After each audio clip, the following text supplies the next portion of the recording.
Magandang araw sa lahat, welcome po ulit dito sa atin channel ang Biyahe y Komida. Maraming salamat sa lahat ng nag-subscribe, indeed.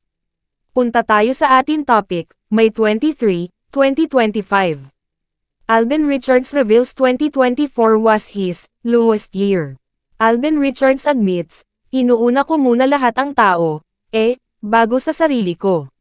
Sa kauna-unahang pagkakataon ay inamin ni Alden Richards na dumanas siya ng matinding depresyon noong 2024. Kung ilarawan nga ito ni Alden, lagpas pa raw ito sa rock bottom. Kung meron pang mas mababa sa rock bottom, I was there, pahayag ng Asia's multimedia star sa panayam sa kanya ni Nelson Canlas ng GMA Integrated News, Huwebes, May 22, 2025. Lahad pa ng host ng upcoming celebrity dance competition na Stars on the Floor, walang halos nakakaalam sa kanyang pinagdaanan noong nakaraang taon.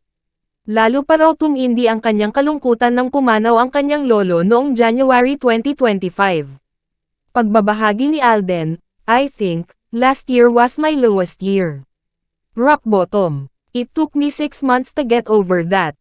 That was, hindi naman siya clinically diagnosed, but that was depression at its finest.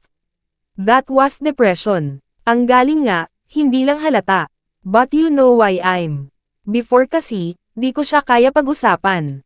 Kasi hirap ako, Ayokong magpakita ng weakness. Hindi idinetalya ni Alden kung ano ang dahilan ng kanyang depression, ngunit inamin nitong nagdulot ng maraming katanungan sa kanyang sarili ang pagiging overgenerous. Saad niya, inuuna ko muna lahat ang tao, bago sa sarili ko.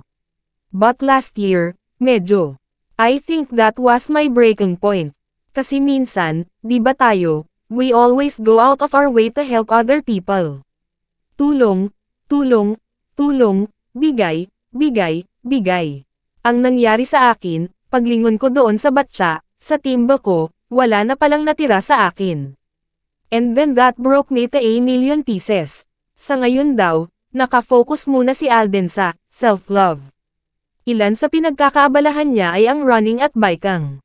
Lahad niya, yun yung times kasi na when you're clouded with a lot of negative thoughts, and alam mong meron kang makasama, alam mong nandyan ang mga taong nagmamahal sa'yo, pero hindi mo maproseso ng tama yung emosyon mo.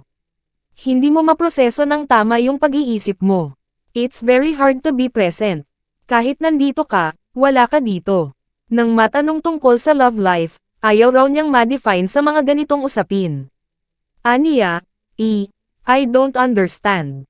Di ko alam. Di ko gets kung bakit ganun ang mindset natin palagi na ang basis ng kasiyahan ng isang tao, love life. It's just, this is my story, and this is how I want my story to be told. Not based on the presumption of other people. I'm so done with that. I've been here long enough. I know I've done so much for the industry, and I would like to do more for the industry right now. Kung meron pang mas mababa sa rock bottom, I was there. I think last year was my lowest year. Rock bottom, it took me 6 months to get over that. That was, hindi naman siya clinically diagnosed, but that was depression. At its finest. That was depression. Ang galing nga, hindi lang halata But, you know why before kasi hindi ko siya kayang pag-usapan. Kasi hirap ako Ayokong magpakita ng weakness. Inuuna ko muna lahat ng tao bago sarili ko. But last year, medyo, I think that was my breaking point. Kasi minsan, di ba tayo, we always go out of our way to help other people. Tulong, tulong, tulong, bigay, bigay, bigay. Ang nangyari sa akin, paglingon ko dun sa timba ko, wala na palang natira sa akin. And then that broke me to a million pieces. Panoorin ang buong panayam sa GMA Integrated News.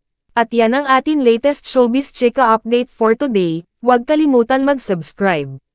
Click the notification bell for more showbiz chika updates, like and share the video at suportahan po ang atin Facebook page. Maraming salamat sa lahat ng nag-subscribe, indeed.